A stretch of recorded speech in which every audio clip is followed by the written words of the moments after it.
we've seen a lot of industry consolidation, and throughout the utility space, and that's created a number of unique challenges when you're trying to bring disparate applications, differing business processes, as well as an aging technology infrastructure.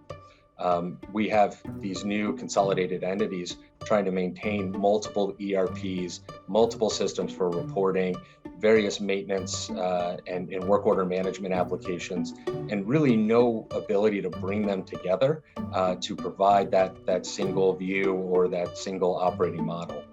And so, really we tend to focus on the kind of operations, the financial and regulatory efficiency for our clients. And so some of the other organizations that we've worked with from a utility or regulated industry standpoint beyond Con Ed include places like Spire Energy and Ameren, as well as organizations with a regulated pipeline business like Williams.